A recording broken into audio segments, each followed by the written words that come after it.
भवद्भक्तजनार्तिहन्तुत्वमन्येष्वविचार्यतूर्णं स्तम्भेवतारस्तमनन्यलभ्यं लक्ष्मीर्सम्मं शरणं प्रपद्ये यो नित्यमच्युतपदाम्बुजैर्व्यामोहतस्तदितराणि तृणाय मेने अस्मद्गुरोर्भगवतोऽस्य दयैकसन्धोः रामानुजस्य चरणौ शरणं प्रपद्ये श्रीमान् वेङ्कटनाथार्य कवितार्किकेसरी वेदान्ताचार्यवर्यो मे सन्निधत्तां सदा हृदि प्रपद्ये निरवद्यानां षद्यां गुणसम्पदां शरणं भवभीतानां षटकोपमनीश्वरं श्रीरङ्गेश यतीन्द्रुना करुणया असौ स्यादिति प्रेक्षितं ख्यातश्रीनृसिंहकार्यमणि पादाम्बुदेन्दिन्दिनं दाद्दीक्षान्ते दयादिभिः शुभगुणैर्भान्तं बुधाग्रेसरं श्रीमद्रङ्गशटारियोगिनृपतिं श्रेयो निधिं संश्रये श्रीमत्श्रीरङ्गपृथ्वीश्वर षडरिगुणा संयमीन्द्रेण दृष्टं न्यस्तात्मानं नृसंमे नरहरिषडजित्योगिनि दुःप्रसादात् प्राज्ञ श्रीरङ्गकारिप्रभव इति पतेः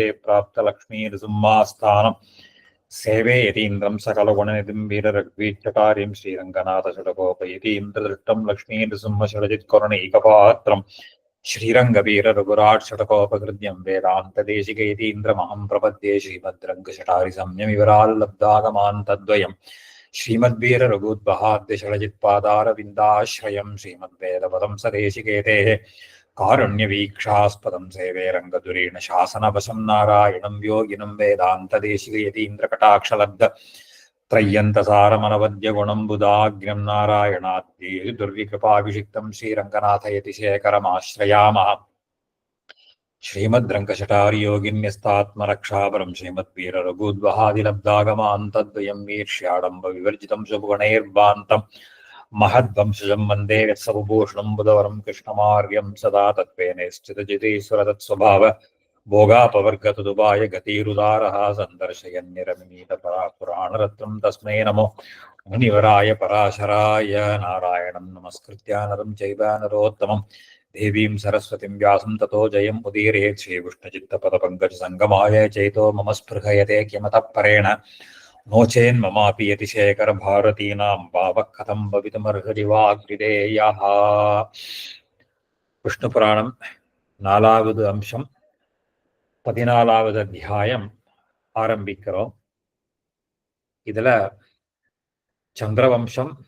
சந்திரவம்சத்துல வரப்போது யதுகுலம், அதாவது யாதவர்கள் அதனுடைய சரித்திரத்தை சொல்லிட்டு வரப்போது அந்த ஸ்யமந்தகமணி அதனுடைய விற்த்தாந்தம், அது எப்படி வந்தது, அது அக்ரூர்கிட்ட எப்படி வந்தது, அது அப்புறம் போச்சு. இதெல்லாம் ஜாம்பவதி விவாகங்கள் எல்லாத்தையும் அங்க விஸ்தாரமாக சொன்னார்.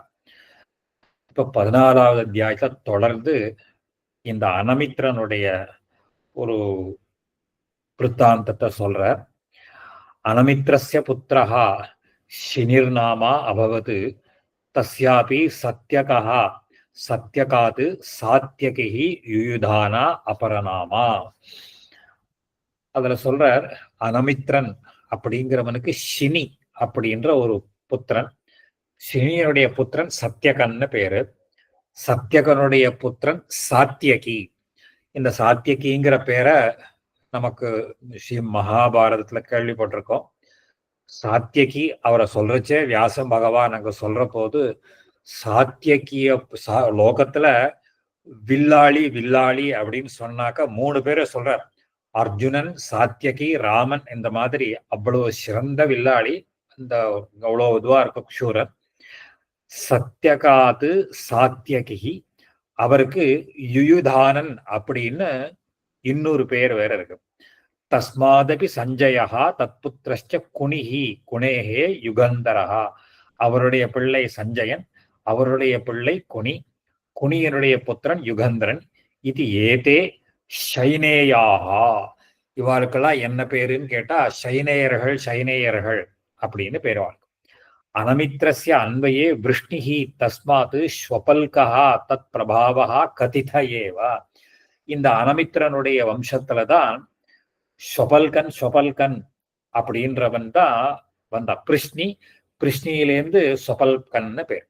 இந்த அனமித்ரனுடைய விருஷ்ணி, அவனுடைய விருஷ்டி வம்சம்னு சொல்றோம் இல்லையா, ஸ்வபல்கன். தத் பிரபாவா, அவனுடைய பெருமையை தான் அந்த ஸ்வபல்கன் தான் அவனிடத்துல அவனுடைய மித்திரன், ஆதித்யன் இதெல்லாம் இருந்து அவனிடத்துல இந்த சமந்தகமணி எல்லாம் வந்தது. ஸ்வபல்கஸ்யா அந்யஹா கனியாம் சித்திரகோ நாம பிராதா. அந்த ஸ்வபல்கனுக்கு அந்த சித்திரகன் அப்படின்னு கனியாம்சா கனிஷ்ட பிராதா ஒரு யங்கர் பிரதர் ஒருத்தன் இருந்தான். ஸ்வபல்காது அக்ரூரோ காந்தின்யா அபவது. ஸ்வபல்கனுக்கு தான் காந்தினி அப்படிங்கிற பெண்ணிடத்திலிருந்து அக்ரூரர் பிறந்தார் அப்படின்னு சொல்றாரு. இப்போ காந்தின்யா அக்ரூரஹா அபவது ததோ உபமத்குஹு. அப்போ அந்த ஒரு ஒரு அந்த உபமல்கன்னு உபமத்குஹுன்னு ஒருத்தன் இருந்தான். உபமத்கோர் கனியாம் சித்திரகோ நாம ஸ்வபல்காது அக்ரூரஹா காந்தின்யாம் அபவது ததோ உபமத்குஹு. அவனிடத்திலிருந்து உபமத்கு அப்படின்னு ஒரு ஒரு இருந்தான். அவனுக்கு உபமத்கோர் மிருதாமிருதா விஸ்வாரிஹி விஸ்வாரி மே அரிமேஜயா கிரிக்ஷத்ரஹ பக்ஷத்ரஷஹ சதாக்னிஹி அரிமர்தனஹ திருக்திருஷ்ட தர்ம கந்த மோஜ வாஹ பிரதிவாஹாக்கியாக புத்திராக சுதாராக்கியாக கன்யாச்ச. அவனுக்கு இன்னொரு ஸ்திரீ மூலமாக, இந்த காந்தினி மூலமாக ஸ்வபல்கனுக்கு அக்ரூரர் பிறந்தார். இன்னொரு பத்னியின் மூலமாக உபமர்தன், மிருதாமிருதன், விஸ்வாரி, மேஜயன், கிரிக்ஷத்ரன், உபக்ஷத்ரன், அப்புறம் சதக்னன், அரிமர்தனன், தர்மதிற்கு, திருஷ்டதர்மன், காந்தமோஜன், வாகன் அப்படின்ற பிள்ளைகளும் சுதாரா அப்படின்னு சொல்லக்கூடிய பெண் இவாளும் இருந்தா. புத்திராக சுதாராக்கியா கன்யாச்ச தேவ அனுபதேவச்சக்ரூர புத்திரோ. அப்போ அக்ரூரருக்கு தேவவான் உபதேவன், தேவ அனுபதேவச்ச அக்ரூர புத்திரோ பிருது விப்ருது பிரமுகாக சித்திரகஸ்ய புத்திரா பபூவு. அதுக்கு மேல சித்திரகனுக்கு பிருது விப்ருது அப்படின்ற பிள்ளைகள்லாம் பிறந்தார்கள். குக்குர பஜமான சுச்சி கம்பள பரிஹிஷாக்கியாக ததா அந்தகஸ்ய சத்வாரஹ புத்திராக. இதுல இந்த இந்த சாத்வதனுடைய பிள்ளைன்னு ஒருத்தன் சொன்னோம். அவனுடைய பிள்ளை அந்தகன்னு பேரு. அந்தகனுக்கு குக்குரன், பஜமானன், சுச்சிகம்பளன்னு பேரு. அதுக்கப்புறம் பரிஹிஷன் அப்படின்னு 4 பிள்ளைகள் பிறந்தார்கள். இதுல இந்த குக்குரனை பத்தி சொல்ல போற. குக்குராது திருஷ்டா தஸ்மாது ச கபோதரோமா ததச்ச விலோமா தஸ்மாதபி தும்புருஹு சகோ அபவத் அனுசஜ்ஞா. இந்த குக்குரனுக்கு திருஷ்டன், இந்த திருஷ்டனுக்கு கபோதரோமான்னு பேரு. இவனுடைய பிள்ளை விலோமா, விலோமாவினுடைய பிள்ளை தும்புரு அப்படிங்கிற கந்தர்வனுக்கு ஃப்ரெண்ட், அவனுடைய சகாபாக இருக்கக்கூடியவன் அனு அப்படின்றவன் அனுசப்ஞச்ச. அனோஹோ ஆனகதுந்துபிஹி ததச்ச அபிஜிதா புனர்வசு.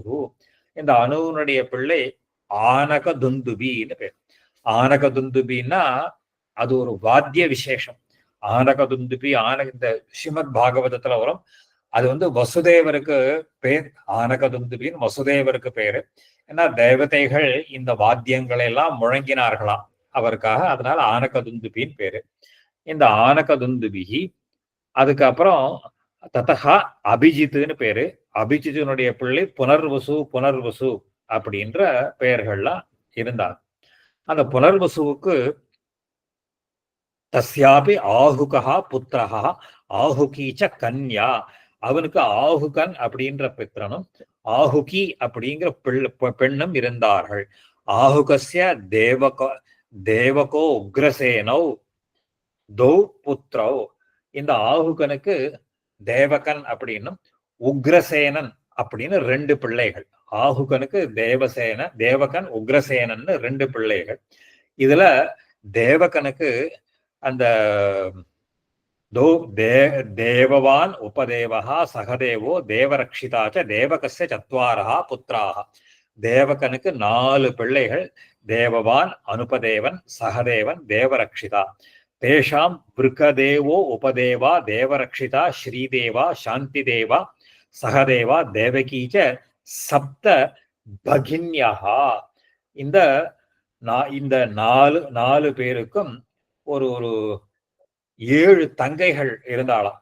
விருகதேவன், அந்த உபதேவன், தேவரக்ஷிதா, ஸ்ரீதேவா, சாந்தி தேவா, சகதேவா, தேவகி அப்படின்னு சொல்லக்கூடிய 7 தங்கைகள். இவா எல்லாருமே 7 அக்கா தங்கைகள். தாஷ்ச சர்வா வசுதேவ உபய இமே.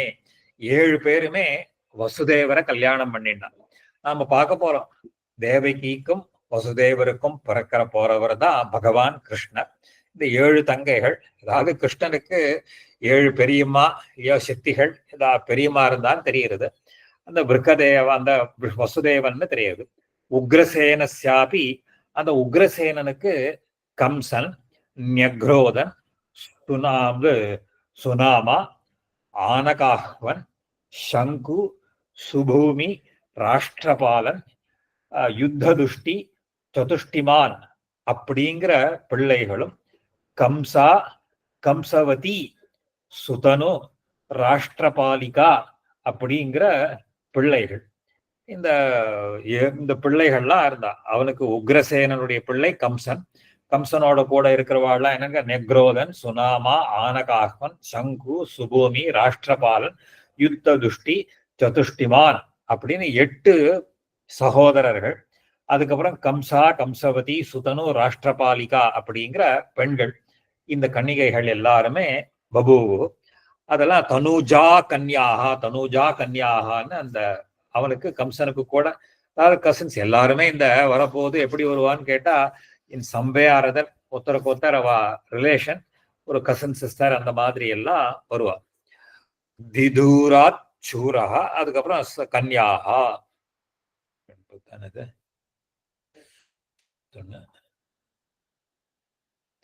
பஜமானாது ச விதூரதா புத்ரோ அபவது.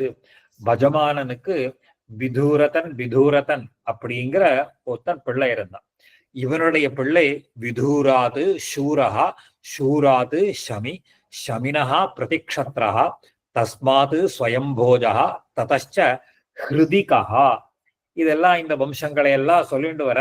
இவனுடைய பிள்ளை சூரன், சூரனுடைய பிள்ளை ஷமி, ஷமியனுடைய பிள்ளை பிரதிக்ஷத்ரன், இவன் ஸ்வயம்போஜன், அதுக்கப்புறம் ஹிருதிகன், கிருதவர்மா, சததன்வா, தேவார்கன், தேவகர்ப்பன், இவா எல்லாருமே பிறந்தா. இவர்களுடைய பிள்ளை அந்த தஸ்யாபி கிருத வர்மஹா சததனு தேவார்க தேவகர்ப்யா புத்திராக.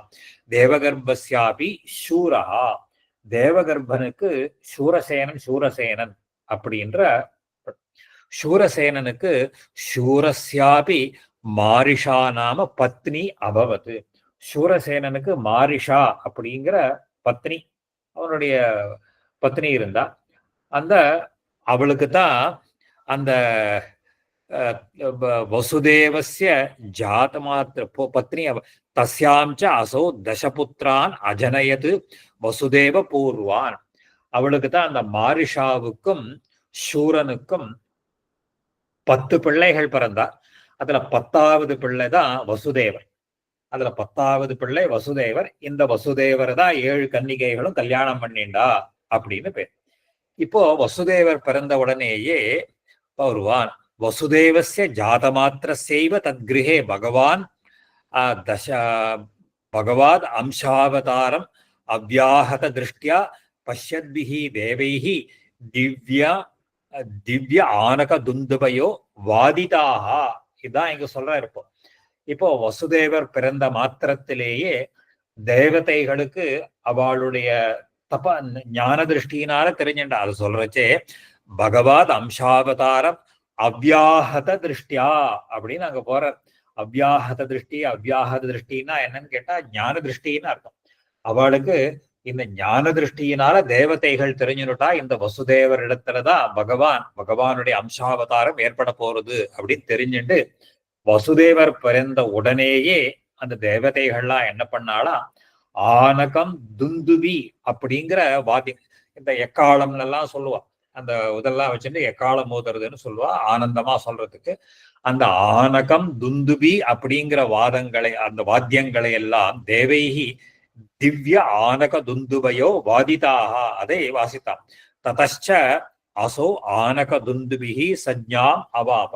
அதுல இருந்துதான் வசுதேவருக்கு ஆனக துந்துபி அப்படிங்கிற பெயர் ஏற்பட்டது. தஸ்யச்ச தேவபாக தேவஸ்ரவ அஷ்டக ககுத்து சக்கரவத்து சதாரஹ சதாரகः சிருஜயः ஷாம ஷமிக கண்டூஷ சப்ஞானாம பிராதரோ அபவன்.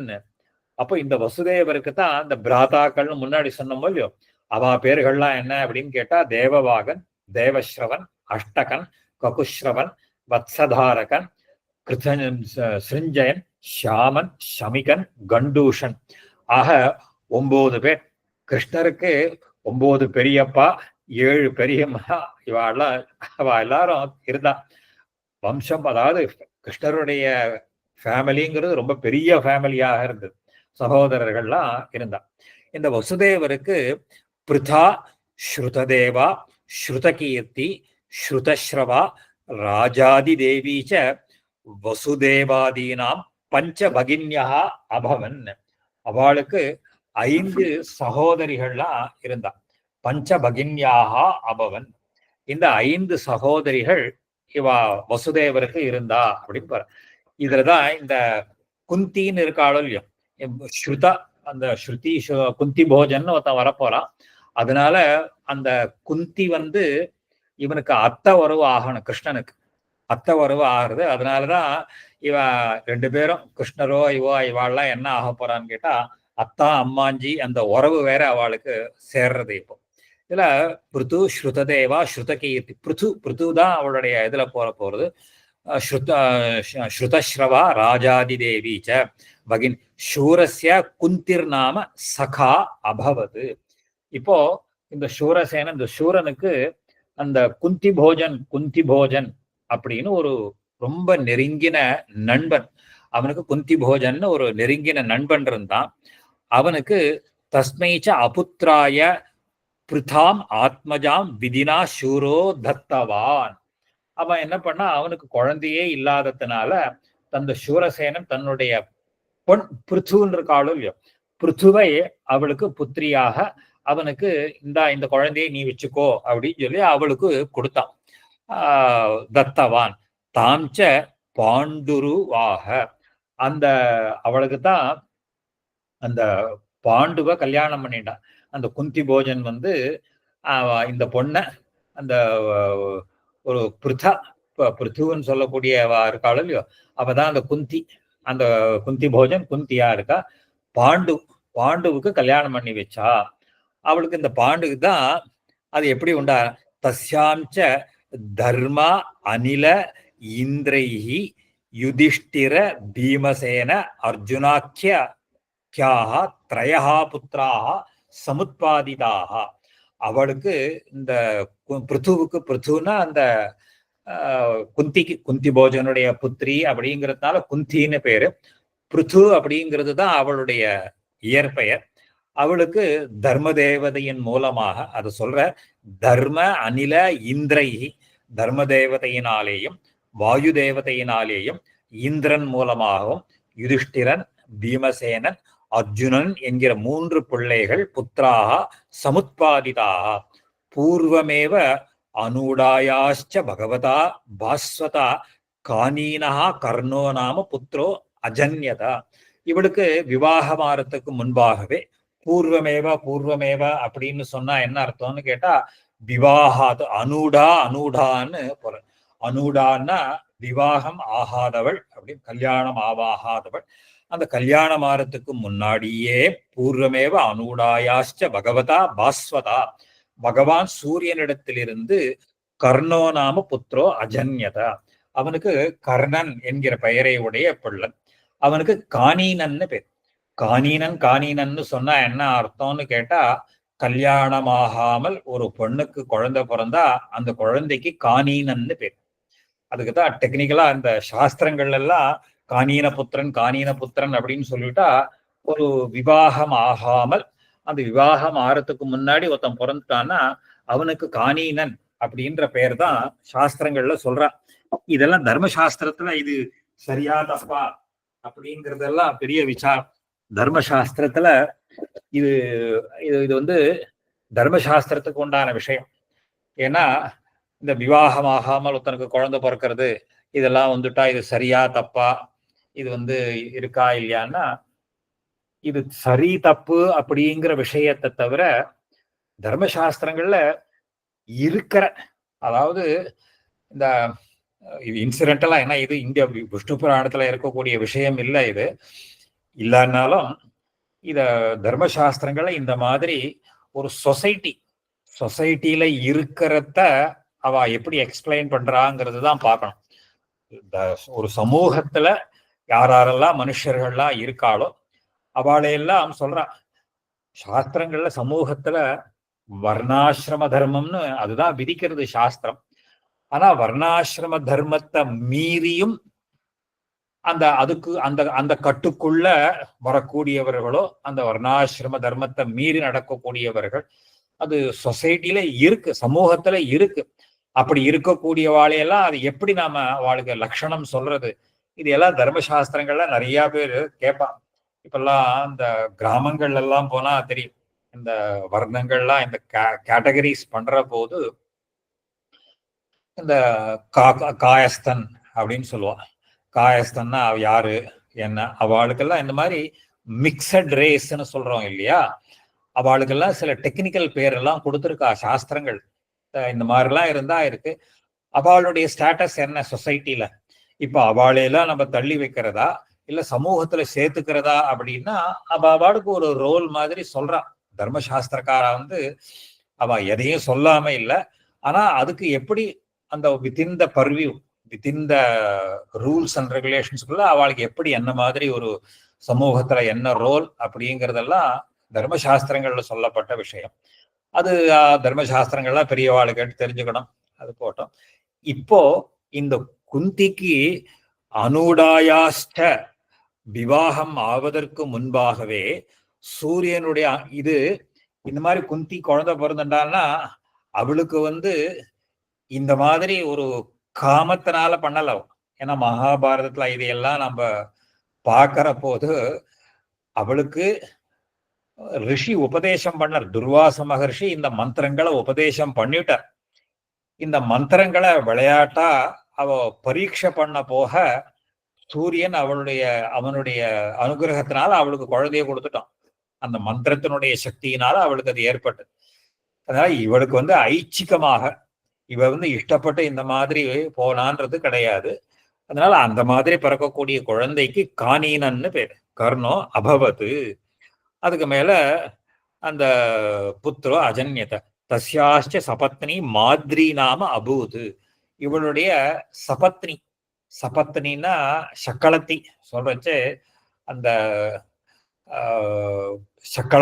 சக்களத்திங்கிறது கூட சக களத்ரி. களத்திரம்னா சம்ஸ்கிருதத்துல ஒய்ஃபுக்கு களத்திரம்னு பேரு. சக களத்திரம் அதான் கூட இருக்கக்கூடியவளுக்கு சக்களத்தின்னு பேரு. அந்த சபத்னின்னு சம்ஸ்கிருதத்துல சொல்றோம். அந்த சபத்னியா மாத்ரின்ற பெயர் இருந்தா தஸ்யாஞ்ச நாசத்தியதஸ்திராபியாம் நகுல சகதேவோ பாண்டோஹோ புத்திரோ ஜனிதோ. அஸ்வினி தேவதைகள் மூலமாக அவளுக்கு இந்த ஒரு குமாரர்கள் நகுலன் சகதேவன் இந்த பிள்ளைகள் எல்லாம் அவர்களுக்கு பிறந்தார்கள். ஸ்ருததேவாம் து விருத்த தர்மா நாம காரூஷா உபேய இமே. அதுக்கு மேல இந்த ஒரு சூரசேனனுடைய இன்னொரு பிள்ளை இருந்தானோ இல்லையோ, அந்த ஸ்ருததேவா அப்படிங்கிறதுக்கு ஒரு அந்த விருத்த தர்மன், அந்த ரெண்டாவது பொன், அந்த சூரசேனனுடைய ரெண்டாவது ஸ்ருததேவான்னு பேரு. அவளுக்கு கருஷ தேசத்தினுடைய தேசன் விருத்த தர்மன் அப்படிங்கிறவன் கல்யாணம் பண்ணான். இந்த இவாளுக்கு பிறந்தவன் தான் தந்தவக்திரன்னு சொல்லக்கூடிய பெரிய அசுரன். அத சொல்ற ஸ்ருததேவ்யாம் விருத்த தர்மா நாம காரூஷா உபேய இமே தஸ்யாஞ்ச தந்தவக்திரோ நாம மகாசூரோ ஜஜ்ஞே தந்தவக்ரன்னு பெரிய அவன் ஒரு மகாபலசாலியாக இருக்கான். இதெல்லாம் மகாபாரதத்துல இந்த கேரக்டர்ஸ் எல்லாம் சொல்லப்படுற யுத்தத்துல இவ்வளவு பேர் கலந்துக்க போறான்.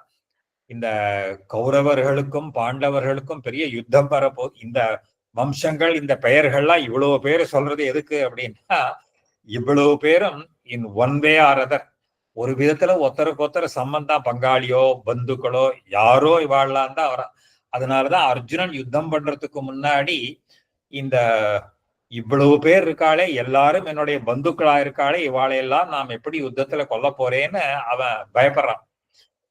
அதனால இதெல்லாம் ஏதோ ஒரு விதத்துல என்ன, இப்ப நம்ம எல்லாம் இந்த காலத்துல இந்த உறவு சொல்றது கூட இப்ப பாதி பேருக்கு தெரியாது. என்ன உறவு சொல்லி யாரை எப்படி சொல்றது அப்படின்றது கூட தெரியாது. ஆனா அந்த காலத்துல இந்த பாந்தவியம், பந்து பரிபாலனம் அப்படிங்கிறது நடந்துட்டு இருந்தது. ஒரு சந்தர்ப்பம், ஒரு அகேஷன் அப்படின்னு வச்சுப்போம். நல்லதோ கெட்டதோ எந்த அகேஷனாக இருந்தாலும் எல்லாரும் ஒன்னா சேருவா. ஒன்னா சேர்ந்து எப்படி ஒருத்தருக்கு ஒருத்தர் பரஸ்பரம் அந்த ஒரு அக்வைண்டன்ஸ் இருக்கும். இந்த காலத்துல நாம எல்லாரும் எங்கெங்கயோ இருக்கோம். நமக்கு பந்துக்களே நமக்கு தெரிய மாட்டேங்கிறா. யாரு நம்முடைய நம்ம சொல்லிக்கணும், இந்த மாதிரி இருந்தா அப்படி இருந்தா இவாளுக்கு டிஸ்டன்ட் ரிலேஷன் ஏதோ ரொம்ப ஒரு கன்வீனியன்ட் வார்த்தையை சொல்லிட்டு போயிடுறோம். ஆனா அப்பெல்லாம் அதை வச்சுட்டு இருந்தாரு. ஸ்ருதகீர்த்திமபி கேகயராஜா உபேய ஈமே. ஸ்ருதகீர்த்திங்கிற பொண்ண கேகயராஜா கல்யாணம் பண்ணிட்டான். அந்த கேகய ராஜாவுக்கு அந்த அவனுக்கு எப்படி இருந்தானா, கேகயராஜா தஸ்யாஞ்ச சந்தர்தனாதயா கைகேயாக பஞ்சபுத்ரா பபூவு. அவனுக்கு 5 சந்தர்தனன்ற பெயரை அவனோடு கூட 5 பேர்கள் பிள்ளையாக இருந்தார்கள். ராஜாதிதேவியாம் அவந்தியோ விந்தானுவிந்தோ ஜஜ்ஞாதே. அந்த ராஜாதி தேவிங்கிறதுக்கு அவந்தி தேசத்து ராஜாவை கல்யாணம் பண்ணிட்டு விந்தன் அனுவிந்தன் அப்படிங்கிற 2 பிள்ளைகள் இருந்தார். அதுக்கு மேல ஸ்ருதஸ்ரவான்னு இருக்கா. ஸ்ருதஸ்ரவசாபி சேதிராஜோ தமகோஷா நாம உபேய இமே. ஸ்ருதஸ்ரவாவுக்கு சேதி தேசத்து ராஜா தமகோஷன் அப்படிங்கிறவன் கல்யாணம் பண்ணிட்டான். இந்த சேதி தேசத்து ராஜாவனுடைய பிள்ளைதான் சிசுபாலன். அதாவது இவளும் ஒரு விதத்துல அத்தை தான். கிருஷ்ணனுக்கு பாக்குற போது இவளும் ஒரு விதத்துல அத்தை, அந்த ஒரு ஆண்ட் அப்படின்னு சொல்றோம் இல்லையா. இவ சிசுபாலன் கூட ஒரு விதத்துல இவனுக்கு அத்தை பிள்ளைதான். அவ இதெல்லாம் பின்னாடி இந்த புராணத்துல மகாபாரத்லயும் சொல்ல போறாரு. அவர் இந்த அவனுக்கு இது சேதி தேசத்தை பண்ணிட்டான். இப்போ அவளோட தான் அவக்கு பிறந்தவன் தான் சொல்ற தமகோஷம் தஸ்யாஞ்ச சிசுபாலம் உத்பாதயாமாச. அவளுக்கு பிறந்தவன் தான் சிசுபாலன் அப்படிங்கிறவன் அவனுடைய பெயர். சவா பூர்வமபி உதார விக்ரமஹா தைத்யானாம் ஆதிபுருஷா ஹிரண்யகசிபு அபவத். இப்பதான் மெதுவா இந்த சிசுபாலனுடைய விற்த்தாந்தத்துக்கு சொல்ல போற. அதுக்கு பூர்வ பீட்டிகை கிருஷ்ணனுக்கு இவாளுக்கெல்லாம் எப்படி பாந்தவியம் வந்ததுங்கிறதையும் சொல்றாரு. இப்போ அந்த தமகோஷனுடைய பிள்ளை சிசுபாலன் இவன் தான் சொல்ற பூர்வமபி உதார விக்ரமஹா. இந்த முன்பிறவியில ரொம்ப பராக்கிரமசாலியாக இருக்கக்கூடிய அசுரர்களுக்கெல்லாம் மகாராஜாவாக இருந்தவன். அந்த தைத்தியானாம் ஆதிபுருஷா, தைத்தியர்கள்னா அசுரர்களுக்கு ஆதிபுருஷன் மூல புருஷனாக இருந்த ஹிரண்யகசிபு அபவது. இவன் தான் முற்பிறவியில ஹிரண்யகசிபுவாக இருந்தான். யஸ்ச பகவதா சகலலோக குருணா நாரசிம்மேன காதிதா. அந்த நாரசிம்மன், அந்த பெருமாள் தான் இந்த சாட்சாத் ஸ்ரீமன் நாராயணனோ நரசிம்மாவதாரம் பண்ணி அவனை வதம் பண்ணினார். பகுகால உபபுக்த பகவத் சகாசௌ ஆப்த ஷரீர பாத உத்பவ புண்ணியபலோ பகவதா ராகவ ரூபிணா சோபி நிதனம் உபபாதிதா. மறுபடியும் இதுல என்ன ஒரு வைசிஷ்டம், இங்க ரொம்ப சுவாரஸ்யமான தகவலை மகரிஷி எடுத்து காட்டுறார். இவர் இந்த பெருமாளுடைய அனுகிரகம், இவன் பெருமாளுடைய திருக்கைகளால வதம் பண்ணப்பட்டிருக்கான் ஹிரண்யகசிபு. அந்த பெருமாளுடைய கைகளால வதம் பண்ணப்பட்ட ஒரு பெரிய புண்ணியம் கிடைச்சது அவனுக்கு. இந்த ஒரு ஒரு இந்த பெருமாளனுடைய அவருடைய திருக்கைகளால வதம் பண்ணப்பட்டதுனால ஒரு ஒரு ஒரு பெரிய பாக்கியம். அந்த பாக்கியத்தினால மறுபடியும் அசுர குலத்துல எப்பேற்பட்டன்னு கேட்டா ஒரு அசாத்தியமான வீரியம், பராக்கிரமம், ஐஸ்வர்யம், இந்த மாதிரி குணங்களோட மறுபடியும் அசுரனாகவே பிறக்கலாம். பெருமாள் இடத்திலேருந்து அவனுடைய கட்டாட்சமோ அவனுடைய திருமேனி சம்பந்தம் பட்டாலே அவனுக்கு என்ன கிடைக்கிறது சொல்ற. அத எடுத்துக்காட்ட எஸ்ச பகவதா புனரபி அக்ஷய வீரிய சௌரிய சம்பத்து பராக்கிரம குண சமாக்கிராந்த சகல திரைலோக்கிய ஈஸ்வர பிரபாவா தசானனஹா நாம அபூத். 10 தலையுடைய இதுக்கு காரணம் பெருமாளுடைய அவனுடைய சம்பந்தம் ஏற்படுறது. ஏதோ ஒரு சம்பந்தம் ஏற்பட்டுட்டதுனால அவனுக்கு இந்த ஒரு ஆச்சரியமான சக்திக்கெல்லாம் வந்து இதெல்லாம் கிருஷ்ணனுக்கு எல்லாம் அத்த பிள்ளைகளாகவே வராயும். இந்த சொல்ற போது இங்க அது அந்த அது சொல்றார். அதுக்கப்புறம் பகுகால உபபுக்த பகவத் சகாசோ ஆப்த ஷரீரபாத உத்பவ புண்ணியபலோ பகவதா ராகவ ரூபிணா சோபி நிதனம் உபபாதிதா. இதனால ஒரு ஒரு ராவணனாக தசானனாக பிறந்தா. இந்த பெருமாளுடைய திருக்கைகள்லாம் பட்டு அது வந்ததுனால அந்த புண்ணியத்தினால இவருக்கு பல போகங்கள், அதான் ஒப்பற்ற வீரியம், பராக்கிரமம், ஐஸ்வர்யங்கள்லாம் ஏற்படுற. அதுதான் போடுற அக்ஷய வீரிய சௌரிய சம்பது பராக்கிரம குண சமாபாதா பகவத் புண்ணிய பலகா. அத பதம் போடுறச்சே எப்படின்னு கேட்டா இந்த பகவானுடைய சம்ஸ்பர்சம் ஏற்பட்டதுனாலேயே இவனுக்கு இந்த ஐஸ்வர்யங்களால் அடுத்த ஜென்மாவிலையும் கிடைக்கிறது. பல விதமான போகங்களை எல்லாம் அனுபவிச்சுட்டு மறுபடியும் பகவதா ராகவ ரூபிணா சோபி நிதனம் உபபாதிதா, மறுபடியும் ராமாவதாரத்துல இவனால் வதம் பண்ணப்பட்டான். அந்த அதையும் சொல்லிவிட்டார். அதுக்கப்புறம் மறுபடியும் சொல்றார் புனச்ச புனகா சேதிராஜஸ்ய தமகோஷஸ்ய ஆத்மஜா சிசுபாலனாமா அபவது. மறுபடியும் அதே அந்த ராவணன் மறுபடியும் தமகோஷனிடத்துல சிசுபாலனாக பிறப்பை அடைந்தான். அழகா போடுற புனகா சேதிராஜன், சேதிராஜனுடைய பிள்ளையாக தமகோஷத்தினிடத்தில் சிசுபாலனாமா அபவது. அதுல சொல்ற சிசுபாலத்வேபி பகவதா பூபார அவதரணாய அவதீர்ணாம்சஸ்ய புண்டரீக நயனாக்கியஸ்ய உபரி துவேஷானுபந்த மதிஹி மதிதரஞ்சகார அதிதராஞ்சகார. இப்போ இந்த சேதிராஜனா இவன் மாமா பிள்ளை அத்த பிள்ளை தானே, அத்த பிள்ளையனாக இருந்தாலும் இப்ப பெருமாள் பூமியினுடைய பாரத்தை நீக்கிறதுக்காக இங்க எல்லாரும் சொல்றச்சே கிருஷ்ணாவதாரத்துல முக்கியமா ஒரு அம்சம் அவருடைய காரியம் என்ன அப்படின்னா பூமியினுடைய பாரத்தை குறைக்கிறதுக்காக தான் அவதாரம் பண்ணினார். பூபார அவதாரணாய அவதீர்ணா, பூமியினுடைய பாரத்தை நீக்குவதற்காக அவதரித்த பகவான். அதுல அந்த கிருஷ்ணனிடத்துல அவதீர்ண அம்சஸ்ய புண்டரீக நயனாக்கிய உபரி, தாமரை கண்ணனாக இருக்கக்கூடிய கண்ணனிடத்தில் துவேஷானுபந்தம் அதிதராஞ்சகார, அவனிடத்துல அளவு கடந்த துவேஷம். அங்க ஹிரண்யகசிபா இருக்கிறச்சேயும் அங்க துவேஷப்பட்டான், ராவணனாக இருக்கிறச்சேயும் அபச்சாரப்பட்டான். இப்போ சிசுபாலனாக இருக்கிற போது எல்லையில்லாத துவேஷம் அவனுக்கு. அந்த கண்ணனிடத்துல துவேஷம். பகவதாச்ச சஹா நிதனம் உபானீதா தத்ரைவ பரமாத்மபூதே மனச ஏகாகிரதா சாயுஜ்யம் அவாபா. பெருமாள் இடத்துல இப்படி ஒரு எல்லையில்லாத ஒரு பகை, துவேஷம்னு அர்த்தம். கண்டாலே வெறுப்பு. அந்த வெறுப்பினுடைய காரணமாக பகவானால சம்ஹரிக்கப்பட்டு சாட்சாத் மோட்சத்தை அடைஞ்சுட்டான். இப்போ என்னன்னு கேட்டா அங்கேயும் ஒரு இடத்துலயும் பகவானுடைய சம்பந்தம் ஏற்பட அடுத்த ஜென்மாவில் அவனுக்கு புண்ணியங்கள் ஜாஸ்தியாயிட்டே போறது.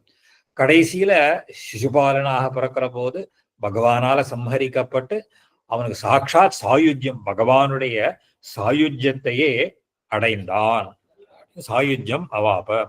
பகவான் எதி பிரசன்னா யதா அபிலஷிதும் ததாதி ததா அப்பிரசன்னோபி நிக்ரன்னு திவ்யம் அனுபமம் ஸ்தானம் பிரயச்சதி. இங்க அழகாக ஒரு பதத்தை பராசர மகர்ஷி எடுத்து நான் காட்டுறார். பகவான் ரொம்ப சந்தோஷத்தை, ரொம்ப பிரசன்னனாக இருந்தால், ரொம்ப அனுகிரகத்தை அவ யாரு அவனிடத்துல ரொம்ப பிரீத்தி பூர்வகம், பஜதாம் பிரீத்தி பூர்வகம்னு சொல்றச்சே, ரொம்ப பிரீத்தியோட அவளுக்கு அனுகிரகம் பண்றச்சே அவளுக்கு வேண்டியதையெல்லாம் கொடுக்கிறான். அதே மாதிரி தன்னிடத்திலேயே ஒரு ஒரு துவேஷம் பாராட்டுறவனிடத்திலேயும் அந்த உயர்ந்த ஸ்தானத்தையும் துவேஷிகளுக்கெல்லாம் கொடுக்கிறான். இப்போ இதனால என்னன்னு கேட்டா, ததா அப்பிரசன்னோபி நிக்ரன்னே திவ்யம் அனுபமம் ஸ்தானம் ததாதி. அந்த அனுபவம் அவளுக்கும் இந்த மாதிரி ஒரு ஸ்தானத்தை கொடுக்கிறான். அதனால இது என்ன ஏற்படுறது அப்படின்னு கேட்டா, பக்தியோட ஆசையோட அவனிடத்துல பிரார்த்தனை பண்றச்சேயும் சரி, இந்த அவனிடத்துல துவேஷம் பாராட்டி அவனையே எப்படி இருந்தாலும் அவளுக்கு என்ன ஏற்படுறதுன்னு கேட்டா, சதா சர்வ காலமும் பகவத் தியானம்னு இருந்துட்டே இருக்கு. அவனுக்கு சதா சர்வ காலமும் பகவத் தியானமே இருந்துட்டு இருக்கு. அதனால அந்த பகவானுடைய தியானம் இருக்க இருக்க, சாதாரணமா இந்த சம்ஸ்கிருத சாகித்யத்துல ஒரு ஒரு இந்த ஒரு ஃபிகர்ஸ் ஆஃப் ஸ்பீச் அலங்காரம்னு சொல்லுவாரு சம்ஸ்கிருதத்துல. அதாவது ஓமை அணி இலக்கணம்னு சொல்றது, அணின்னு சொல்றது, ஓமை அணி, உருவக அணி அப்படின்னு எல்லாம் அந்த அணி இலக்கணம்னு சொல்றா தமிழ்ல. சம்ஸ்கிருதத்துல அலங்கார சாஸ்திரம்னு அதுக்கு பேரு. அதுல ஒரு அலங்காரத்துக்கு உல்லேகம் அப்படின்னு ஒரு அலங்காரம். உல்லேகம்னு கேட்டா, ஒரு வஸ்து இருக்கிறது, ஒரே ஒரு வஸ்துவை பல பேர் பலவிதமாக பார்க்கிறார். அதாவது இருக்கிற ஒரே வஸ்துவை பல பேர் பலவிதமாக பார்க்கிறா. அதுல சொல்ற போது கண்ணனை எப்படி எல்லாரும் பார்த்தா அப்படின்னு கேட்டா, காமாது கோப்யஹா, பயாத்து கம்சஹா, துவேஷாத்து சைத்யஹா அப்படின்னு சொல்லுவா. கோபிகைகளும் சதா சர்வ காலமும் கண்ணனை தியானம் பண்ணிட்டு இருந்தா. எப்படி தியானம் பண்ணிட்டு இருந்தா? சதா எப்ப கிருஷ்ணனோட நம்ம சேர்ந்து இருக்கலாம், அந்த மாதிரி அவனோட எப்ப விளையாடிட்டு இருக்கலாம் அப்படின்னு அவளுக்கு கண்ணனுடைய தியானம் தான் இருந்துட்டு இருந்தது. அதே மாதிரி கம்சனுக்கும் கண்ணனுடைய தியானம், அவனுடைய நினைவு தான் எப்பவுமே இருக்கு. ஐயோ, 8வது பிள்ளை கொல்ல போறான், கிருஷ்ணன் தான் கொல்ல போறான். அவனுக்கும் பயத்தினாலேயே எப்பொழுதும் கம்சனுக்கு கண்ணனுடைய தியானம் தான். சைத்தியன்னா சேதி ராஜா சிசுபாலன், துவேஷத்தினால சைத்தியஹா அப்படின்னு சொல்றேன். அந்த துவேஷம் அவனுக்கு இருக்கிறதுனால எப்ப பார்த்தாலும் கிருஷ்ணன் இந்த எண்ணம் தான் அவனுக்கு எப்பவுமே இருந்துட்டு. அவன் எப்படியாவது எப்படி பண்ணணும், அவனுக்கு கிருஷ்ணனை பார்க்கறச்சையெல்லாம் அவனுடைய அலங்காரம் என்ன, ரூபம் என்ன, இதே தியானம் பண்ணிட்டு இருக்கான். அவன் தியானம் பண்றதுக்கு காரணம் இருக்கு. அந்த அவளுடைய அத்தை, அந்த ஒரு காலையும் அவ பிறந்த உடனே இவனுக்கு தந்தவக்தரனுக்கு, இவன் குழந்தை பிறக்கிறச்சே சிசுபாலனுக்கு ஒரு 3 கண்ணு அவர்தான். அப்புறம் இந்த மாதிரி ரொம்ப பிக்காரமான குரல் இதெல்லாம் இருந்தது. இந்த குழந்தைய பார்த்த உடனே எல்லாருக்கும் பயம் வந்துடுது. இது மாதிரி ரொம்ப கோரமா ஒரு குழந்தை பிறந்தா அவ ஜோசியர்கள்லாம் சொல்லிவிட்டா, இது குடும்பத்துக்கு ஆகாது, குலத்துக்கு ஆகாது, இந்த குழந்தைய எங்கேயாவது தூக்கி போட்டுடுன்னு சொல்லிவிட்டா. சரின்னு தூக்கி போட போற சமயத்துல ஒரு அசரீரி கேட்கறது, இந்த குழந்தைய தூக்கி போடாத, இவனை கொல்றவன் இந்த குழந்தைய கையில எடுத்துட்டான்னா அவனுடைய எக்ஸ்ட்ராவா அதிகமா இருக்கிற கையோ கண்ணோ மறைஞ்சு போயிடும், அப்புறம் இவன் சரியாயிடுவான் அப்படின்னு ஒரு அசரீரி கேட்கறது. சரி அப்படின்னு போன உடனே அந்த குழந்தைய விடுறதுக்கு மனசு இல்லை. இவ என்ன பண்றா, அவனுடைய தாயார் வரவா போறவா கிட்ட எல்லாம் இந்த குழந்தைய எடுத்து காட்டுறான், இந்த குழந்தைய கையில கொஞ்சி பாரு அப்படின்னு எல்லாம் கேட்கறான். எல்லாரும் எடுத்து எடுத்து பாக்குறா, இந்த கண்ணு மறையல, இவனுடைய கைகளும் மறையல. இவளுக்கு கொஞ்சம் ஒரு பக்கம் வருத்தம், ஒரு பக்கம் சந்தோஷம். ஏன்னா இவன் கொல்ல போறதில்லை என் குழந்தைய, அப்புறம் நினைச்சுக்கிறா. ஆனா இவனுடைய ரூபம் மாறலையே அப்படின்னு வருத்தமும் இருந்தது. ஒரு சமயம் கிருஷ்ணன் வந்தா இவன் வந்தான், அத்தை உனக்கு அதிசயமா ஒரு குழந்தை பிறந்திருக்காமே, எந்த அந்த குழந்தைய பார்க்கணும்னு கேட்டாவும். அவளுக்கு மருமான் வந்திருக்கான், அத்தை அண்ணா பிள்ளை வந்திருக்கான்னு உடனே பாபா அப்படின்னு சொல்லி குழந்தைய எடுத்து அவன் கையில எடுத்து கொடுக்குறான் இந்த சிசுபாலனை. கொடுத்தா அந்த அதிகப்படியா இருக்கக்கூடிய கையும் கண்ணும் மறைஞ்சு போச்சு. பண்ணா இவளுக்கு ஒரு பக்கம் சந்தோஷம், துக்கம். ஐயோ, நீயா என் குழந்தைய கொல்ல போற அப்படின்னு அவளுக்கு சந்தோஷம். இவன் பழைய நார்மல் குழந்தையா ஆயிட்டான். எப்போ பிராகிருத சிசுவா ஆன உடனே உடனே இவ கிருஷ்ணன்ட்ட பிரார்த்திக்கிறான் தாயார். இந்த மாதிரி ஒரு அஸ்ரீரி சொல்லிட்டு, நீ என் பிள்ளைய கொல்லக்கூடாது அப்படி எனக்கு பிரதிஜை பண்ணி கொடு அப்படின்னு கேட்கிறாவும். இவன் பாக்குறாரு பெருமாள், சரியத்த கொல்றதுன்னா நான் என் கையில இல்ல, ஆனா இவன் என்கிட்ட அபராதப்படாமல் இருந்தா நான் இவனை கொல்லலை, நான் பிரதிஜை பண்ணி கொடுக்குறேன், என்கிட்ட எந்த துவேஷம் அதாவது என்ன இது பண்ணாம இருக்கட்டும் அப்படின்னு அவன் சொல்றான். எனக்கு 100 தப்புகள் இந்த மாதிரி ஏதோ ஒரு சங்கியை சொல்ற, 100 தப்புகள் இவன் என்கிட்ட அபச்சாரப்படாமல் இருப்பானாக நான் இவனை வதம் பண்ணாம இருக்கேன், நான் அவனை அதுவரையே இவன் நான் ஒன்றும் பண்ண மாட்டேன், இவனை நான் கொல்ல மாட்டேன்னு அத்தைக்கு வாக்குறுதி கொடுத்துடுறாரு பெருமாள். இவளுக்கு ஒரு நிம்மதி, பாடா 100 தப்பு தானே, 100 தப்புனா அப்படி இப்படி இவன் பிள்ளைய கண்டிச்சு வைக்கலாம், கிருஷ்ணன் கிட்ட எல்லாம் ஏண்டா மாமா பிள்ளை கிட்ட எல்லாம் இந்த மாதிரி பண்ணக்கூடாது, அது புறவு தானே அது இதுன்னெல்லாம் அவனுக்கு புத்திமதி எல்லாம் சொல்லி ஏதோ அவனுக்கு ஒரு ஒரு கட்டுப்பாட்டுக்குள்ள வச்சிருந்தான், ஒரு கண்ட்ரோல்ல வச்சுட்டு இருந்தான். இந்த சந்தர்ப்பத்துலதான் இவனுடைய இந்த ருக்மீன், அது சொல்லப்பற ருக்மியினுடைய சகோதரி ருக்மிணி.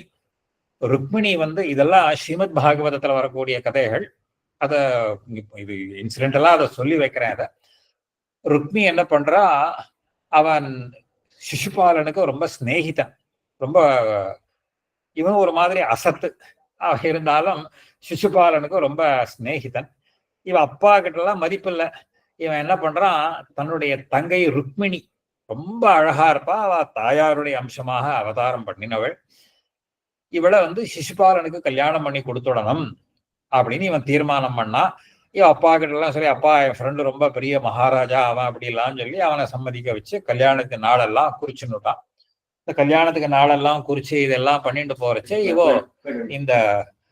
இவ சொல்றா, இந்த இந்த ருக்மிணி சந்தேஷம், இதுதான் ஸ்ரீமத் பாகவதத்துல இந்த ருக்மிணி சந்தேஷம்னு பிரித்தாந்தம், ஒரு 7 ஸ்லோகம். பெருமாள் இடத்துல அவளுக்கு அபிமானம், பெருமாள் இடத்துல அபிமானம்னா எப்போ தன்னன் இவனை அழைச்சுன்னு போறான், கல்யாணம் பண்ணிக்க போறான்னு எதிர்பார்த்துன்னு இருக்காவோ, அதனால ஒரு பிராமணன் மூலமாக ஒரு சந்தேஷம், ஒரு செய்தியை கிருஷ்ணனுக்கு சொல்லி அனுப்புறான். இந்த மாதிரி கல்யாணத்துக்கெல்லாம் நாளெல்லாம் குறிச்சாச்சு, இதையெல்லாம் வரத்துக்காகன்னு சொல்லி ஒரு ருக்மிணி சந்தேஷம் அது கண்ணனுக்காக அனுப்புறது. இது பாகவதத்தில் வரக்கூடிய இந்த ஸ்லோகம். இத பெரியவாள்லாம் கொஞ்சம் கல்யாணம் ஆகாத ஆத்திர குழந்தைகள்லாம் இருந்தா இந்த ஸ்லோகத்தை எப்படி பெருமாளுக்கு அனுப்பிச்சா மாதிரி இதெல்லாம் பாராயணம் பண்ணினால் அந்த குழந்தைகளுக்கு கல்யாணம் ஆகும் அப்படின்னு ஒரு ஐதிஹ்யம் உண்டு. அந்த 7 ஸ்லோகங்களை சொன்ன உடனே பெருமாள் சரி, நான் விவாகத்துக்கு முதல் நாள் உன்னை அழைச்சிட்டு போறேன் அப்படின்னு அந்த பிராமணன் மூலமாகவே இதை குறித்து சம்ஸ்கிருதத்துல ஒரு சந்தேச காவியம், விப்ர சந்தேசம்னு ஒரு காவியமே உண்டு. ரொம்ப அழகா, எப்படி மேக சந்தேசம் அந்த ஹம்ச சந்தேசம்னு சொல்றோமோ அதே மாதிரி விப்ர சந்தேசம், விப்ரன்னா பிராமணன், இது மாதிரி ஒரு காவியமே இதை வச்சுலாம் பெரியவாள்லாம் எழுதி இருக்கா. இந்த ஸ்லோகத்தை வச்சுட்டு அதுக்கப்புறம் முதல் நாள் வர, அப்ப முதல் நாள் இவளு கோவிலுக்கு போற மாதிரி இவ வரப்போது அந்த கோவில்கிட்ட இவர் காத்துருக்கார். வரச்சே கோவிலேருந்து நேர பெருமாள் தேர்ல ஏறிந்து இவளை அழைச்சிட்டு போயிடுறார், பெருமாள் அழைச்சிட்டு போயிடுறார். இப்போ இவனுக்கு பெரிய ஏமாற்றம், சிசுபாலனுக்கு ஏமாற்றம், ருக்மிக்கு கோபம். கிருஷ்ணனை துரத்திட்டு போறான். கிருஷ்ணன் சரி, இவன் கல்யாணம் பண்ணிக்க போறவளுடைய தமையனாச்சே, மச்சனன் ஆயிடுத்து அப்படின்றதுக்காக அவனை வதம் பண்ணாம வெறும் ஒரு அவமானப்படுத்தி அனுப்பிச்சுடுறார். சிசுபாலனுக்கு கோபம். நான் தமிழ்ல ஒரு வச்சனம் சொல்றோம் இல்லையா, காத்திருந்தவன் பொண்டாட்டியே நேத்து வந்தவன் தூக்கிண்டு போனான்னு ஒரு வேடிக்கையா கதை சொல்லுவான். அந்த மாதிரி இவன் துவேஷத்துக்கு இன்னொரு முக்கிய காரணம் அமைஞ்சது ருக்மிணிய பெருமாள் அவ எடுத்துன்னு போய் கல்யாணம் பண்ணின்றது. இதெல்லாம் உண்டு. இதெல்லாம் பின்னாடி பாகவதத்துல வரக்கூடிய விருத்தாந்தங்கள். இதெல்லாம் நிதனம் இங்க பின்னாடி இந்த ஒரு சிசுபாலனுக்கு இந்த மாதிரி ஒரு இதையெல்லாம் வந்தது அந்த இதை சொல்லி முடிக்கிறார். பகவான் எதி பிரசன்னோ யதா அபிலஷிதம் ததாதி ததா அப்பிரசன்னோபி நிக்ரன்னே திவ்யம் அனுபவம் ஸ்தானம் பிரயச்சதி. பக்தியோட தியானம் பண்றவாளுக்கும் தன்னுடைய ஒரு மோட்சத்தை கொடுக்கிற மாதிரி தன்னிடத்துல துவேஷத்தை பாராட்டுறவரிடத்திலேயும் இந்த மோட்சத்தை கொடுக்கிறான். அதாவது எப்படியும் பகவத் தியானம் அப்படிங்கிறது இருந்துட்டே இருக்கணும் அப்படிங்கிறது. பின்னாடி இந்த யுதிஷ்டிரன் ராஜசூய யாகம் பண்ற போது அந்த ராஜசூய யாகத்துல அந்த முதல்ல அந்த ஒரு இது கொடுக்கணும். கொடுக்கறச்சே ஒரு மரியாதை பண்ணணும். அந்த முதல்ல அந்த மரியாதை இந்த கொடுக்கணும். அந்த யாகத்துல யாருக்கும் முதல் மரியாதை கொடுக்கறது அப்படிங்கிற விவாதம் வரப்போது இந்த ராஜாவுக்கு கொடுக்கணும் அப்படி எல்லாம் கேட்கறச்சே, அப்போ இவா சகதேவன் சொல்றா, சாட்சாத் கிருஷ்ணன் இருக்கிற போது யாருக்குமே இங்க முதல் மரியாதை வேண்டாம், அவனுக்கு தான் கொடுக்கணும்னு சொல்றச்சே, இதை ஆக்ஷேபிக்கிறவன் சிசுபாலன் தான் ஆக்ஷேபிக்கிறான். இது எப்படி ஒரு இடையனுக்கு போய் கொடுக்கலாம், அந்த இவ்வளவு பேர் ராஜாக்கள்லாம் இருக்கா அப்படின்னு ஆக்ஷேபிச்சு பெருமாளை நிந்திக்க ஆரம்பிக்கிறான். அவன் நிந்திக்க பெருமாள் அதையெல்லாம் கேட்டுட்டு இருக்காரு. எப்படி சஹஸ்ரநாம அர்ச்சனை பண்ணிட்டா கேட்கிறோமோ அது மாதிரி அவன் நிந்தனை பண்ண அவ பெருமாள் கேட்டுட்டு இருக்காரு அந்த நிந்தனையெல்லாம். அப்ப எல்லாருக்கும் ஒரே ஆச்சரியம், என்னடா இது இவ்வளவு விஷவு வைக்கிறான், பெருமாள் ஒண்ணுமே பண்ணாம இருக்காரு அப்படின்னு கேட்டா, பெருமாள் தெரியும் எனக்கு அவனுக்கும் ஒரு கணக்கு இருக்கு, கணக்கு முடியட்டும்னு காத்துட்டு இருக்கேன். அந்த சங்கியம் முடிஞ்ச உடனே அவனை வதம் பண்ணிடுறாரு பெருமாள். இது சிசுபாலனுடைய விருத்தாந்தம்னு அங்க அந்த யுதிஷ்டிரனுடைய ராஜசூய யாகத்துல இதை சொல்லி அதை முடிச்சு இந்த 14வது அத்தியாயத்தை முடிக்கிறார். இத உடனே 15வது அத்தியாயத்தினுடைய ஆரம்பத்துல மைத்ரேயர் ஒரு கேள்வியை கேட்கிறாரு. இப்போ சுவாமி இதெல்லாம் சிசுபாலனுக்கு அந்த மோட்சம் கொடுத்த உடனே மைத்ரேயர் கேட்கிறார் 15வது அத்தியாயத்துல, ஹிரண்ய கசிபுத்வேச்ச ராவணத்வேச்ச விஷ்ணுனா அவாப நிகதோ போகான் அப்பிராப்பியான் அமரைரபி நலயம் தத்ர தேனைவ நிகதா சகதம் புனः சம்பிராப்தः சிசுபாலத்வே சாயுஜ்யம் சாஸ்வதே ஹரோ ஏததிச்சாம்யஹம் ஸ்ரோதும் சர்வதர்மபிருதாம்பர கௌதூகலபரேண ஏதத் பிருஷ்டோ மே வக்தும் அர்ஹசி. அவருக்கு ரொம்ப கேட்கிறார், சுவாமி இந்த மாதிரி ஒரு ஆச்சரியமான இருக்கே சுவாமி, இந்த மாதிரி பகவன் அப்படின்னு கேட்கிற, ராவணத்வே விஷ்ணுனா இந்த சிசுபாலன் இருக்கானே முன் ஜென்மத்துல இந்த ஹிரண்ய கசிப்பாகவும் ராவணனாகவும் இருந்த போது பகவானே அவனை வதம் பண்ணினாரே, அப்போ அந்த புண்ணியத்தினால இவனுக்கு தேவதைகளுக்கோ மற்றவாளுக்கோ கிடைக்க முடியாத ஒரு சாயுஜ்யம் கிடைக்கிறதே. எப்படி அது? தேவதைகளா நாம பகவான அடையணும் அப்படிங்கிறதுக்காக எவ்வளவு கஷ்டப்படுறோம், எவ்வளவு ஸ்தோத்திரங்கள் தபஸெல்லாம் பண்றோம், அடையறதுக்கு சிரம பண்றோம். அவெல்லாம் ரொம்ப சுலபமா போய் அடைஞ்சுட்டானே. இந்த மாதிரி தேவதைகளுக்கெல்லாம் கிடைக்க முடியாத எடுத்து சொல்ற, அவாப நிகதா போகான் அப்பிராப்பியான் அமரைரபி, தேவர்களுக்கு கூட கிடைக்க முடியாத போகங்கள்லாம் கிடைச்சிருக்கே இப்போ. அதுல ஒரு ஒரு ஆனா இந்த ஒரு ஒரு ஒரு ஒரு ஒரு மோட்சத்தை அடைய முடியலையோ இல்லையோ, அதுக்கு என்ன லயம் தத்ர மைத்தேனே நிகதா சகதம் புனः சம்பிராப்தா. அப்போ ராவணனாகவோ ஹிரண்ய கசிபுவாகவோ இருக்கிறச்சே அவனுக்கு மோட்சம் கிடைக்கல, ஆனா சிசுபாலனா போய் மோட்சம் கிடைச்சுட்டே அப்படின்னு கேட்கிறாரு. இப்போ ஆனா இப்போ சிசுபாலனாக ஆனதுக்கு பிற்பாடு ஒரு பெரிய மோட்சத்தை அடைஞ்சுட்டானே சுவாமி, அது எப்படி இப்போ அந்த ஒரு அந்த இதெல்லாம் கிடைக்காதே. நாம மோட்சத்தை அடையிறதுக்கு எத்தனை உபாயானுஷ்டானங்கள்லாம் பண்ண வேண்டியிருக்கு, பக்தி யோகம் பண்ண வேண்டியிருக்கு, இல்லைன்னா சரணாகதி பரநியாசங்கள்லாம் பண்ண வேண்டியிருக்கு. அதுலயே கூட எவ்வளவோ கஷ்டங்கள்லாம் வருது. இதெல்லாம் ஒண்ணுமே பண்ணலையே இவன். ஒண்ணுமே பண்ணாம ஹிரண்யகசிபுரே ராவணனாகவோ இருக்கிற போது எல்லையில்லாத போகங்கள்லாம் கிடைச்சது. சிசுபாலனா வந்த உடனே இவனுக்கு மோட்சம் வேற கிடைச்சுடுதே. சாஸ்வதே ஹரோ ஏதோ இது எப்படி சுவாமி இது சாத்தியம்? இதெல்லாம் ஒண்ணுமே இல்லாமல் இவனால இத எப்படி அவ்வளவு சுலபமாக அடைய முடிஞ்சது? அதாவது இதையெல்லாம் கேட்கிறாரு. இப்போ இது ஏதம் கௌதூகல பரேன ஏதத் பிருஷ்டோ மே வக்தும் அர்ஹசி. ரொம்ப எனக்கு ரொம்ப இதுவா இருக்கு, எனக்கு ரொம்ப கியூரியஸ், ரொம்ப எவ்வளவோ இருக்கு எனக்கு ஆசை. இதை மாத்திரம் எனக்கு கொஞ்சம் சொல்லுங்களேன், இது எப்படி கிடைக்க முடியும்? எல்லாம் உபாயானுஷ்டானங்கள்லாம் ஒண்ணுமே பண்ணல, இவனுக்கு மாத்திரம் இதையெல்லாம் எப்படி கிடைக்கிறதுக்கு சாத்தியமாக இருக்கு அப்படின்னு ஒரு கேள்வியை கேட்கிறார். அப்போ பராசரர் இந்த கேள்விக்கு பதில் சொல்ற, தைத்தியேஸ்வர ஸ்ரீ பராசரா வதாய அகில லோகாத் உற்பத்தின்னு உற்பத்தின்னு எல்லாம் அதை கேட்டதுக்கு பதில் சொல்ற. இது ரொம்ப இந்த விவரணங்கள் கொஞ்சம் இந்த விஸ்தாரமாக இந்த அத்தியாயத்துல வந்து இது தொடர்ந்து அடுத்த வாரம் பார்க்கலாம். இன்னைக்கு சந்தேகங்கள் இருந்தா இதை கேட்கணும்னு பிரார்த்திச்சுக்கிறேன்.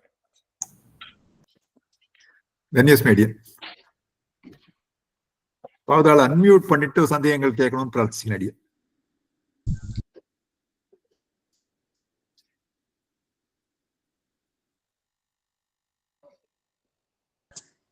அடியன் தாசன், அடியன் ஸ்ரீஹரி பேசுறேன்.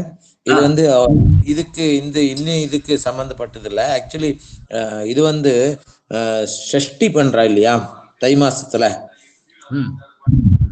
அதுக்கு வந்து ஆத்வா மட்டுமே வந்து பக்ஷணம் ஸ்வீகரிக்கணுமா இல்ல வேற எல்லாருக்கும் கொடுக்கலாமான்னு? தை மாசத்துல என்ன பண்றோம்? ஷஷ்டி புத்துக்கு பால் தெளிக்கிறோம் இல்லையா?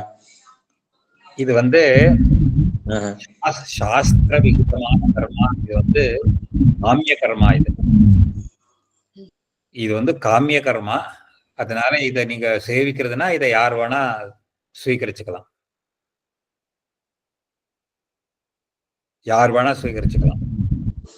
ஆத்துல இருக்கிறவான்னு கிடையாது. இது காமிய கர்மான்றதுனால யார் வேணா. தன்யவாத். அடியேன் இந்த ராவணன் எல்லாம் பாக்குற போது இன்னைக்கு இருக்கிற நாஸ்திகர்களுக்கெல்லாம் பெருமாள் அவளை திருத்தணும் தான் இவ்வளவு வெறுத்தாலும் அவளை அலோவ் பண்றாருங்க மாதிரி இருக்கலாம்.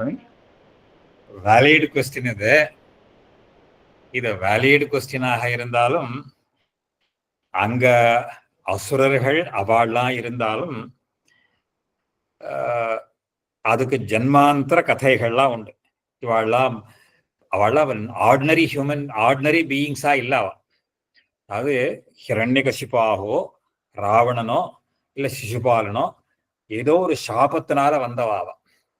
அதனால அவளோட இவாளை ஈக்குவேட் பண்ண வேண்டாம். ஒண்ணு, இப்ப இருக்கிறவா வந்து துவேஷம் பண்றான்னா இதுக்கு பனிஷ்மெண்ட் தானே தவிர இவாளுக்கு அந்த மாதிரி பகவத் ஸ்மரணம்னு இதை எடுத்துக்க கூடாது.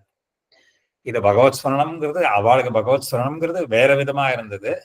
இவாளுக்குன்றது இத பாகவதால பகவத் சம்பந்திகளாக இருக்கிறவாளையெல்லாம் துவேஷிக்கிறா இவ. அதனால இது பாபத்துல செய்யற, இதுக்கு தண்டனை தான் உண்டே தவிர இதுக்காக அதுக்கு வந்து அனுகிரகம் கண்டிப்பா கிடைக்காது. இரண்டாவதமா கேட்கல அடியன், க்ஷமிக்கணும் அடியன். நான் ஜஸ்ட் ஒரு கிளாரிட்டிக்கு தான் கேட்கிறேன். பூர்வ ஜென்மத்துல அவ யாரு என்ன பாவம் பண்ணினான்னு நமக்கு தெரியாது இல்லையா அடியன்? ஒருத்தரோட பிராரப்தத்துலதான் நம்ம என்னென்ன பண்றோமோ அப்படின்னு. சோ ஜெயா விஜயாவோட சாபத்துலதான் அவ அந்த 3 பிறவி எடுத்தா மோட்சத்துக்கு போனான்னு நம்ம பாக்குறோம். சோ இப்போ நமக்கு ஏன் இது இப்ப நான் இந்த கொஸ்டின் கேட்டேனாலும் நமக்கு அந்த துவேஷமும் வளர்த்துக்க வேண்டாம் யார் மேலேயும்ங்கிறதுனால நமக்கு கண் கூட நம்ம நிறைய பேர் நிறைய தப்பு பண்ணும் போதும் தோன்றுது. அதுவும் பகவத் அபச்சாரம் எல்லாம் பண்ணும்போது அப்போ அவளுக்கு மேபி இருக்கலாமோ அப்படின்னு ஒரு இது தோணுதான் வருது. சுவாமி கேட்ட கேள்வியோடய அடியனுக்கும் அந்த தாட் ப்ராசஸ் இருந்தது. இது வந்து அபச்சாரம் அப்படிங்கறதெல்லாம் 2 விதமாக எடுத்துக்கணும். புத்தி பூர்வகம் அபுத்தி பூர்வகம்னு எடுத்துக்கணும். புத்தி பூர்வகமாக பண்ற போது அதுக்கு பிராயஷ்சித்தாதிகளை பண்ணணும். அப்படி பிராயஷ்சித்தத்தை பண்ணாத போது அதுக்கு தண்டனை பனிஷ்மெண்ட்ன்றது உண்டு.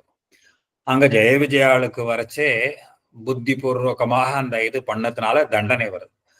அபுத்தி பூர்வகமாக பண்ணா அதுக்கு தண்டனை வரப்போறது இல்லை.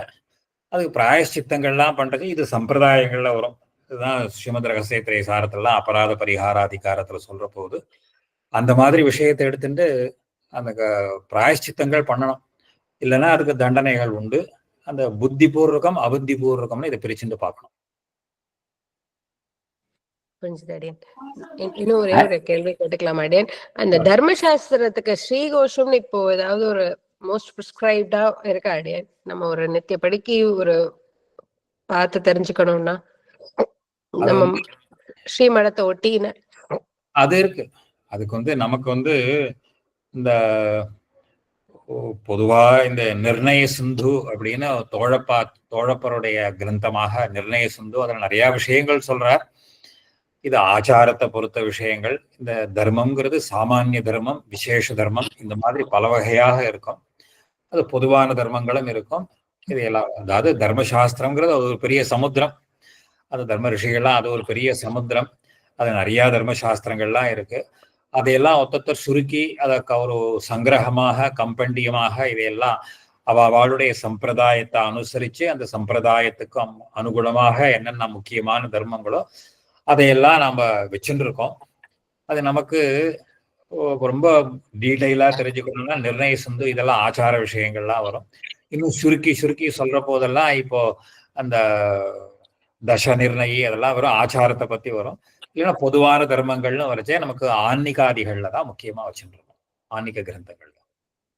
இப்ப அந்த ஆணிக்கம் ஆத்ல கிரந்தங்களா இருக்கு. இப்ப நித்தியப்படி சிலதெல்லாம் வந்து சாஸ்திர சென்ட்ரிக்கா இருக்கு ஆணிக்க கிரந்தத்தோடது எல்லாமே.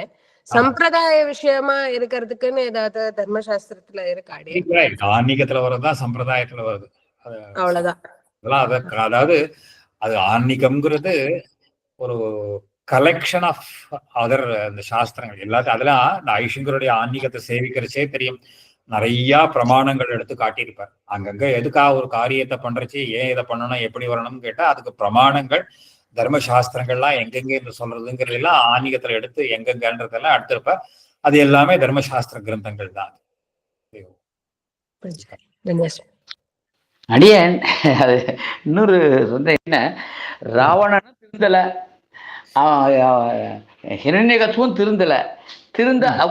அவதாரமா சாபமாவே இருந்தா கூட அடுத்தது இதே சிசுபாலனும் திருந்தினாலும் சொல்லல. அவனுக்கு எப்படி சாமி இல்ல பின்னாடி சொல்ல போறா. இருந்தாலும் அந்த கிரடேஷன்லயே வர்ற போது ஒருத்தருக்கு ஒருத்தர் போட்டு ஈக்குவலா தான் பண்ணிட்டே வரா. சிசுபாலன் அதையே பண்றான். பட் அவன் how it he is released. அதுக்கு அதான் சொல்றாரு பெருமாள், அவனுக்கு அதோட அந்த சாபம் முடிஞ்சு போயிடுறது. அவனுக்கு சாபத்தினுடைய முடிவுல அவனுக்கு அந்த மோட்சம். அவன் கேட்கறச்சே பூர்வ ஜென்மத்துல அவனுக்கு எத்தனையோ ஜென்மா எடுத்து என்ன பஜனை பண்ணி வரையா இல்ல 3 ஜென்மாவிலேயே கிட்ட வரையான்னு கேட்டா அவனுக்கு ஷார்ட் கோர்ஸ், அந்த ஷார்ட் கட்டை தான் எடுத்துக்கிறான். அதனால அந்த சாபம் முடிஞ்ச உடனே அவன் வந்துடுறான், அவ்வளவுதான். ஆனா அட்லீஸ்ட் அந்த சாபம் முடிகிற போதாவது பெருமாள் சேர்த்துக்கிறார், மோட்சமே கொடுக்கிறாருங்கிற போது ஏதாவது ஒரு ரிஃபைன்மெண்ட், ஏதோ ஒரு சேஞ்சஸ் இருக்கு. அது சாபத்தினுடைய ரிசல்ட் அது அந்த ஆத்மாவுக்கு தெரிஞ்சிருக்கும். ஏன் ஸ்ரீமத் ராமாயணத்திலேயே ராவணன் ஒரு விதத்துல பயப்படுறான். இவன் முதல்ல மனுஷன் தானன்ற ஒரு அலட்சிய பாவம் இருந்துடுறது. அவன் யுத்தத்துல எத்தனையோ பேரை வதம் பண்ணாவிட்டு கடைசியில அவன் தனியா போறச்சே அப்ப அவனுக்கு ஒரு பயம் இருக்கு. இவன் சாட்சாத் ஸ்ரீமன் நாராயணன் தான் அப்படின்னு ஒரு பயம் வருது. அப்ப அவனுக்கு அந்த ரியலைசேஷன் வருது. அது மாதிரி இருக்கும் இவனுக்கு. அது வியாக்கியானங்கள்ல பார்த்தா தெரியும், அந்த இருக்கச்சே வந்தானா என்னங்கிறது தெரியும். அடியன் எனக்கு ஒரு சந்தேகம் அம்மா. நமஸ்காரம். இப்ப அந்த காலத்துல எல்லாம் ஆத்துல நித்தியப்படி ஸ்ரீமத் ராமாயணம் பாகவதம் எல்லாம் அனுசந்தானம் பண்ணியிருந்தா அப்படின்னு சொல்றான். ஸ்ரீகள் படிக்கலாமா அப்படிங்கிறது இப்ப திடீர் சில பேர் படிக்கக்கூடாதுன்றா, சில பேர் படிக்கலான்றா. இப்ப எங்களுக்கு படிக்கலாமா, அது நீங்க என்ன சொல்றீங்க சார்? அதாவது நாம் பார்த்த வரையில் மூலம்னா இந்த சம்ஸ்கிருதத்துல இருக்கக்கூடிய மூலத்தை சேவிக்க மாட்டா. அதனுடைய அர்த்த பாகம், அதாவது இந்த டிரான்ஸ்லேஷன் இருக்கோ இல்லையோ, ஸ்ரீமத் ராமாயணத்தினுடைய டிரான்ஸ்லேஷனோ ஸ்ரீமத் பாகவதத்தினுடைய டிரான்ஸ்லேஷனையோ படிச்சுட்டு இருப்பா. அடியேன் எங்க பாட்டி ஸ்ரீமத் பாகவதமோ ஸ்ரீமத் ராமாயணமோ இந்த தமிழ் அனுவாதம் இருக்கும், அதுல அந்த தமிழ் புஸ்தகத்தை வச்சுட்டு அவெல்லாம் சேவிச்சு நான் பார்த்திருக்கேன். மகாபாரதம் ஆத்துல சேவிக்க மாட்டா, ஆத்துல சேவிக்க கூடாதுன்னு சொல்லுவா. அது ராமாயணம் பாகவதம்னு தமிழ் வெர்ஷனா அவ டிரான்ஸ்லேஷன் ஆத்துல படிக்கலாம்னு சொல்லுவா. அதனோட அர்த்தங்கள் மட்டும் படிக்கணும், ஸ்லோகங்கள் படிக்க கூடாதா? வேண்டாம், மூலத்தை வேண்டாம், அர்த்தங்களை அனுசந்தானம் பண்ணலாம். அதே மாதிரி இப்ப புருஷாலாம் காயத்ரி நித்தியமா ஜபிக்கிறா வாளுக்கெல்லாம் இருக்குன்ற மாதிரி ஸ்ரீகளுக்கு ஏதாவது அது மாதிரி எது இருக்கா? அது எங்கேயே சொல்லுவோம், ஆன்மீகத்திலேயே அதுக்கு அந்த ஆச்சாரியன் உபதேசிச்ச மந்திரங்கள் அஷ்டாட்சரம் துவயம் சரம ஸ்லோகம் இன்னும் ஏதாவது மந்திரங்கள்லாம் உபதேசம் பண்ணிருந்தா அந்த மந்திரங்களை ஜபம் பண்ணலாம். அதுதான் அது பண்ணலாம். சுந்தரகாண்டம் இப்ப ராமாயணம் இப்ப உங்களுக்கு முக்கியமா மூல பாராயணத்துல உங்களுக்கு சமஸ்கிருதத்துல படிச்சாதான் அதனோட பலன் அப்படின்றா. இப்ப நம்ம தமிழ்ல படிச்சா அப்ப உங்களுக்கு அது அப்படி கிடையாது. அந்த அர்த்தானுசந்தானம் தான் முக்கியம். இப்போ பாஷை மாத்திரம் தெரியும், ஆனா அர்த்தம் தெரியாத பாராயணம் பண்ணா அதுக்கு என்ன? அர்த்தானுசந்தானம் தான் ரொம்ப முக்கியம். அதுல